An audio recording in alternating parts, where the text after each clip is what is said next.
Hello friends, welcome back to my channel. आज मैं आप लोगों के लिए फिर से नेक्स्ट समरी लेके आ गई हूँ, जो कि पोएम का है, sweetest love I do not go.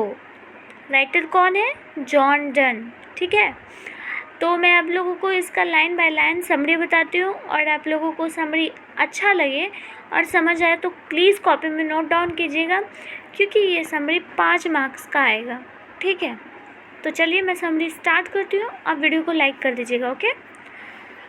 John Donne, an eminent metaphysical poet, is known for his strong sensual style in his religious and love poems. He is a bold and passionate poet, and his poetry reflects concepts and paradoxes so very characteristics of a metaphysical poet. John Donne जो है वो एक eminent metaphysical poet है, जो कि जाने जाते हैं बहुत ही स्ट्रॉन्ग और सेंसुअल स्टाइल में रिलीजियस और लव पोएम जो है वो ये लिखते हैं।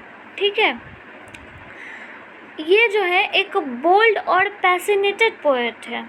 बोल्ड कहे तो साहसी पोएट है, और इनकी जो पोएट्री है उसमें पैराडॉक्सेस, यानी कि पैराडॉक्सेस कह सकते हो आप, विरोधाभासी की तरह दर्शाते हैं ये। ठीक है, पोएम में विरोधाभासी की तरह दर्शाते हैं, जिस तरह से एक कैरेक्टरिस्टिक्स होती है मेटाफिज़िकल पोएट की। देखिए यहाँ पे जिस तरह से कैरेक्टरिस्टिक होती है एक मेटाफिज़िकल पोएट की। यहाँ पे एक क्वेश्चन बहुत ही इम्पोर्टेंट बनता है कि जॉन डन जो है वो किस तरह के पोएट है, तो मेटाफिज़िकल पोएट है, या फिर ऑब्जेक्टिव क्वेश्चन आ सकता है कि मेटाफिज़िकल पोएट किन्हें कहा जाता है। ठीक है, तो आप लोगों को आंसर देना है जॉन डन। ठीक है, ओके, आगे बढ़ती हूँ मैं। The poem sweetest love I do not go is a love poem in which the poet is comforting his wife, his beloved, that he is not parting from her. ये जो poem हम लोग पढ़ रहे हैं, sweetest love I do not go, ये एक तरह का लव पोएट है। ठीक है, ये एक क्या है?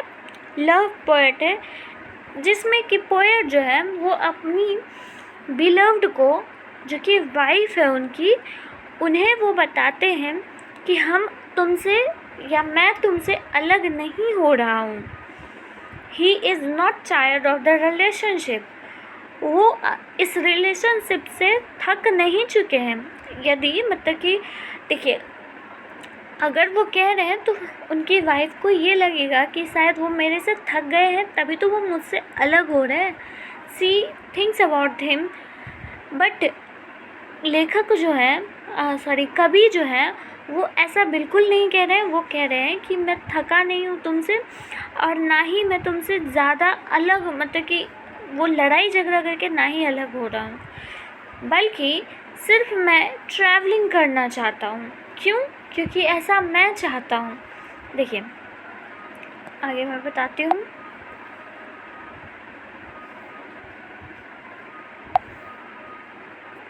He is not tired of the relationship, but is traveling only because he wants to. He asks his beloved not to cry and grieve on his departure, but let him go happily. ना ही वो उनसे थके हैं, सिर्फ वो travel करना चाहते हैं, क्योंकि वो ऐसा चाहते हैं।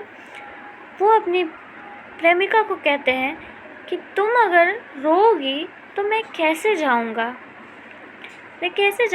इसलिए तुम हंसी खुशी मुझे यहाँ से विदा करो, ताकि मैं भी खुश रहूँ, तुम भी खुश रहो। ठीक है, He explains to her that one day we have to part, so why not give it a trial and be ready for the final departure. वो अपनी बिलव्ड को समझाते हैं ऐसा कहते हुए कि हम लोगों को, हर एक मनुष्य को, हर एक प्राणी को किसी न किसी से अलग होना ही है। यहाँ पे पार्ट का मतलब होता है अलग होना। ओके, तो अलग होना ही है, तो क्यों ना हम लोग एक ट्रायल करके देखें, एक बार अलग होकर देखें कि किस तरह का फील होता है, कैसा महसूस होता है। ठीक है, समझ आ रहा है? वो कहते हैं कि एक बार हम लोग ट्रायल लेकर देख लेते हैं ताकि ये पता चल जाए कि फाइनल में इतना पेन नहीं होगा, इतना कोई प्रॉब्लम नहीं होगा फाइनल डिपार्चर जब हम अलग हो जाएंगे तो। ठीक है। ही comforts her that she is very dear to him, is the source of his existence. So this parting should not affect her. वह अपनी बिलव्ड से कहते हैं कि वह जो है, उनकी जो बिलव्ड है वह उन्हें बहुत प्यारी लगती है, और यही एक वजह है कि मैं आज हूँ उसके सामने।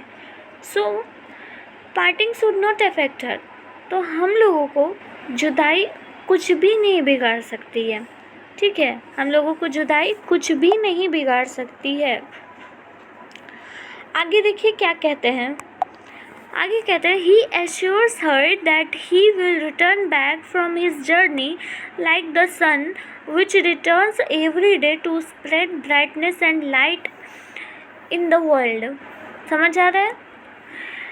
वो आश्वासन देते हैं कि वो अवश्य लौटेंगे अपनी जर्नी से, जिस प्रकार सन हर प्रतिदिन वापस रिटर्न होकर आता है एकदम सही समय पे, ठीक उसी प्रकार मैं भी आऊँगा। वो कहते हैं कि जिस प्रकार सूर्य प्रत्येक दिन लौट कर आता है इस पूरी दुनिया को, इस पूरी सृष्टि को प्रकाश देने के लिए, रोशनी देने के लिए, उसी प्रकार मैं भी वापस ज़रूर लौटूंगा। ठीक है। He says that he is pained by her sigh because it shows that she does not trust him. वो कहते हैं कि मुझे बहुत पेन होता है जब तुम रोती हो, जब तुम कलहती हो, कराहती हो, आत्मा उनका रोता है। क्यों? क्योंकि उन्हें ऐसा लगता है कि वो मुझ पे भरोसा नहीं करती है, ट्रस्ट नहीं करती है। समझ आया? यहाँ तक समझ आ रहा होगा। हाँ, देखिए लास्ट में ये ज़रूर लिखिएगा, finally the poet gives her encouragement that he will return, he will never part with her, as they are two bodies and one soul and will always be together in a spirit if not in physical form. देखिए poet जो है वो encouragement यानी कि उत्साह उनका बढ़ाते हैं अपनी बिलव्ड का कि वो कभी भी अलग नहीं हो सकते हैं, कभी भी अलग उससे नहीं होंगे। वो दोनों भले ही दो बॉडी हैं पर वो दोनों एक ही जान है। कहते हैं ना वो दो जिस्म है पर एक जान है, वही वाला बात वो लिखे हैं, 2 bodies and 1 soul। लेकिन हमेशा हम लोग एक दूसरे के साथ रहेंगे। हाँ, भले फिज़िकल फॉर्म यानी कि मैं यहाँ हूँ तुम वहाँ हो नहीं रह सकते हैं, पर हम दोनों की आत्माएं एक दूसरे के साथ है। समझ आ गया?